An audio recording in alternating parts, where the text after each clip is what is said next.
Hello everyone, today we learn how to make this cup logo. So let's start our video. First we go to the insert option and then to the shapes option and select a cup shape.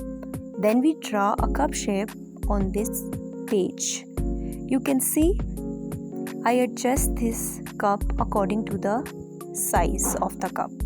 Now I select a holder shape size from the shape option. So I select a holder shape from the shape option and I adjust it here with this cup.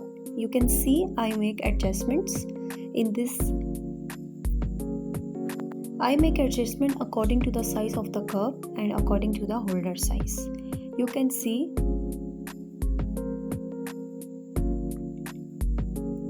I make adjustment now according to the size of the cup and according to the holder size. You can see now it become our You can see cup.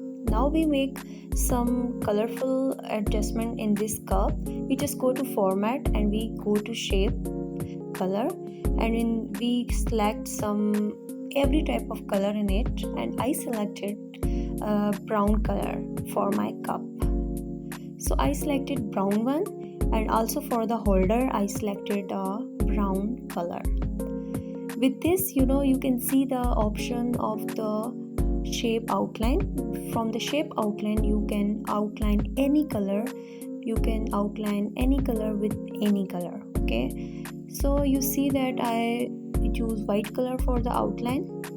And now for the holder, you can see our half cup sample is almost ready. Now I take some picture for my cup. So I go to the Google where I search for the any picture, like I search for flower picture and I copy picture from here and then I paste it on my cup. And now for paste any picture on the cup, I go to the format, I go to the wrap text and then choose in front of text. With this, you paste any picture on your any logo. Okay, so you can see now I paste this picture here and make adjustment of it according to the cup size. So now you can see our sample is ready. So for more videos like this, subscribe my channel and share it with your friends and your family. And thank you for watching.